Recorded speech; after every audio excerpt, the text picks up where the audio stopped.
साथियों नमस्कार, आप सभी का स्वागत है आपके अपने चैनल अमन एस क्लासेस में। तो आज हमारा प्रश्नावली 3.2 का क्वेश्चन नंबर तीसरे का चौथा जो पार्ट है वो है। ठीक है, तो क्या कर रहा है इसमें कि एक नगर में टैक्सी के भाड़े में एक नियत भाड़े के अतिरिक्त, ठीक है, एक नगर है कोई, उसमें टैक्सी का भाड़े में एक नियत भाड़ा, एक टैक्सी उसका एक नियत भाड़ा है, भाड़े में अतिरिक्त चली गई दूरी पर भाड़ा सम्मिलित है। मतलब इसका मतलब ये है कि देखो, एक उसका जो भाड़ा वो तो नियत है ही, और फिर जो जितनी दूरी चली जाएगी वो भाड़ा अलग से सम्मिलित किया जाता है। तो 10 किलोमीटर की दूरी के लिए भाड़ा 105 रुपये लगता है, तथा 15 किलोमीटर के लिए भाड़ा जो है 155 रुपये लगता है। तो नियत भाड़ा तथा प्रति किलोमीटर भाड़ा क्या है?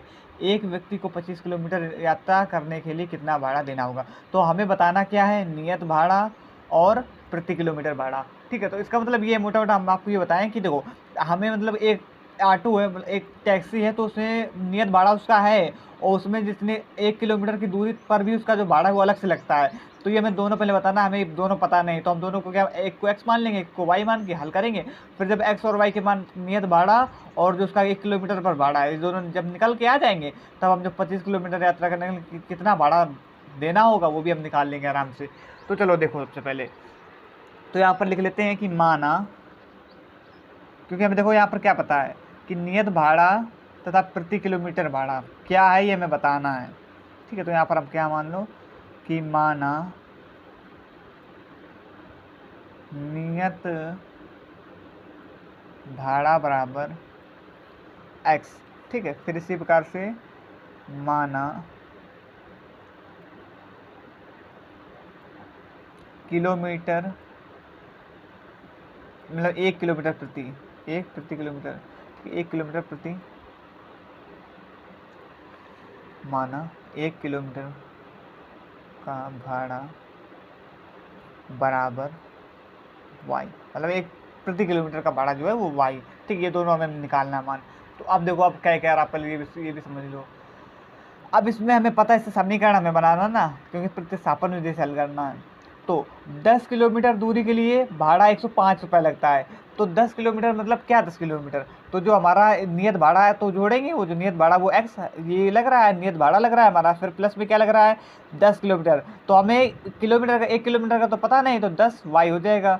क्योंकि देखो, जो y है वो प्रति किलोमीटर का भाड़ा है, लेकिन हमें जो प्रति किलोमीटर का भाड़ा पता नहीं कि क्या है, तो हमने उसको क्या मान लिया y, और 10 किलोमीटर के लिए तो 10 y हो गया बराबर में। बराबर में क्या है, कितना मतलब रुपये लग रहा है, 105 रुपये। ठीक, समझ में आ गई बात ना।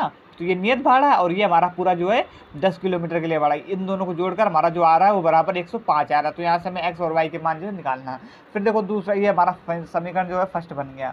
अब देखो समीकरण सेकेंड क्या कह रहा है कि हाँ, 15 किलोमीटर के लिए जो भाड़ा है वो 155 रुपये है। मतलब इसमें भी नियत भाड़ा तो वो तो उसका जुड़ ही रहा है, नियत भाड़ा वो तो अलग है। फिर उसके बाद अगर जितना आप प्रति किलोमीटर चलोगे वो भाड़ा जो है वो अलग से लगेगा। तो हमारा प्रति किलोमीटर कितना चला, 15 किलोमीटर चलना है। ठीक है, और एक प्रति किलोमीटर का हमें पता नहीं, तो यहाँ पर 15 और y की जगह हमारा क्या, सॉरी, जो किलोमीटर y, ठीक है, बराबर में 155। तो प्रति किलोमीटर को हमने क्या माना, y, क्योंकि हमें ये पता नहीं है। तो ये हो गया हमारा समीकरण सेकेंड। ठीक, यहाँ तक बात समझ में आ गई ना। अब ध्यान से देखो, तो अब यहाँ से हमें x और y की मान ज्ञात करना है, तो अब प्रतिस्थापन विधि से भी ज्ञात करना है। तो अब इसके लिए यहाँ से मान निकाल लो। तो चलो समीकरण फर्स्ट से मान निकाल लेते हैं। तो x प्लस का 10y बराबर में 105, ये हमारे पास जो है समीकरण फर्स्ट है। ठीक है, तो इससे हम x का मान निकाल लो। तो x का मान क्या निकल के आ जाएगा, 105 माइनस का 10y। ठीक, ये हमारा जो है x का मान निकल के आ गया। तो अब क्या करो, यहाँ पर लिख दो, यहाँ पर लिख दो समीकरण थर्ड। समीकरण थर्ड से x का मान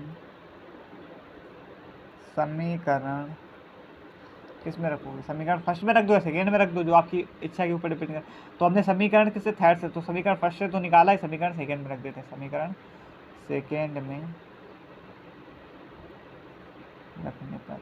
ठीक है, जिससे आपने निकाला है मान उसमें नहीं रखेंगे आप। ठीक है, हमने फर्स्ट से निकाला है ना, हमारा समीकरण फर्स्ट था तो सेकेंड में रख दिया। अगर आप सेकेंड से निकाल रहे हैं तो आप फर्स्ट में रख दीजिएगा। तो अब यहाँ से देखो, सेकेंड में रखने पर। तो समीकरण सेकेंड क्या है हमारे पास, x प्लस का 15y और बराबर में 155। x का मान हमें रखना है 105 माइनस का 10y प्लस का 15y, ठीक, बराबर में 155। x का मान पूरा ये 155, 105 माइनस 10y और प्लस में 15y ये वाला और बराबर में 155। अब ध्यान से देखो 105, 15y में से 10y जाएंगे तो कितने बचेंगे, प्लस का 5y, क्योंकि प्लस की संख्या जो है वो बड़ी है, बराबर में 155। ठीक है, अब देखो यहाँ पर तो 5y बराबर 155। अभी प्लस का 105 इधर आएगा तो माइनस का 105 हो जाएगा, ठीक। तो अब देखो तो 5y बराबर 155 में से 105 जाएंगे तो कितने बचेंगे, 50। तो y बराबर क्या आ जाएगा, 10। तो y का जो मान हमने निकाल लिया वो क्या निकाल लिया, 10 निकाल लिया, ठीक। इतना तो आप निकाल ही लेंगे। 5 जो है इधर गुणा में इधर आएगा तो भाग में हो जाएगा, आपस में कट जाएगा, 5 हो जाएगा, 5 दाम 50। तो y बराबर क्या आ गया, 10 आ गया। अब y के सहायता से हम निकाल लेते हैं x का मान। तो यहाँ पर लिख लो कि y का मान समीकरण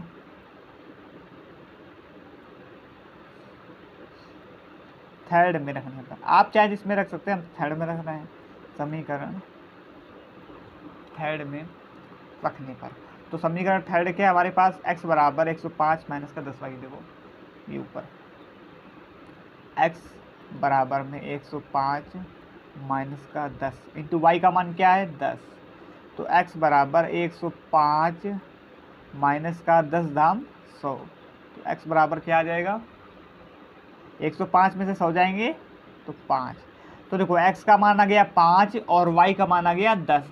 तो ये हमने देखो, अब यहाँ से मान देख लो, तो देखो नियत भाड़ा को हमने माना था x, तो मतलब जो नियत भाड़ा है वो हमारा क्या है 5 है, और जो किलोमीटर भाड़ा है वो कितना है, प्रति किलोमीटर जो भाड़ा है वो हमारा 10 है। तो यहाँ पर लिख लेते हैं, देखो क्या लिखोगे कि जो नियत भाड़ा है, नियत भाड़ा बराबर हमने माना था क्या x, और x का मान क्या निकाला है हमारे पास 5, तो बराबर जो है 5 नियत भाड़ा जो ये तो 5 भाड़ा जो 5 रुपये तो देना ही पड़ेगा। अगर आप चाहे 1 किलोमीटर तब भी आपको 5 रुपये जो है वो देना ही पड़ेगा। फिर इसके बाद प्रति किलोमीटर के हिसाब से क्या है, तो प्रति किलोमीटर का भाड़ा, प्रति किलोमीटर का भाड़ा कितना है y, ये हमने y माना था, और y बराबर हमने क्या निकाला 10। तो y बराबर यहाँ लिख दो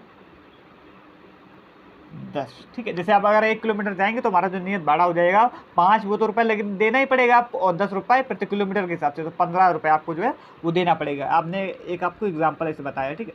अब देखो यहाँ से अब हमें निकालना क्या है, हमें कह रहा है कि अगर एक व्यक्ति को 25 किलोमीटर यात्रा करने के लिए कितना भाड़ा देना पड़ेगा। अगर वो 25 किलोमीटर यात्रा कर रहा है तो यहाँ पर लिख लो, जब व्यक्ति 25 किलोमीटर यात्रा करेगा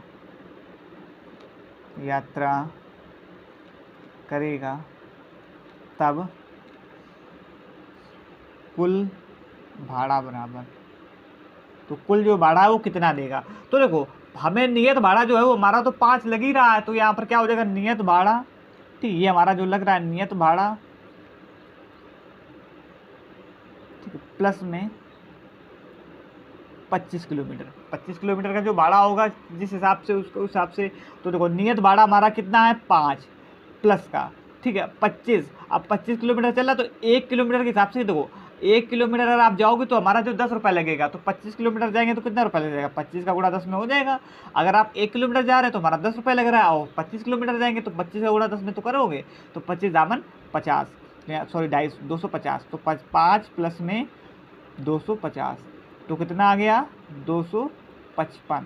जब आप क्या नाम 25 किलोमीटर जाएंगे एक व्यक्ति जब कोई है तो अगर 25 किलोमीटर की यात्रा जो तय करेगा तो उसके कितने रुपए लगेंगे 255 रुपये, ठीक। बात समझ में आ गई। तो यही हमारा क्या हो गया आंसर हो गया।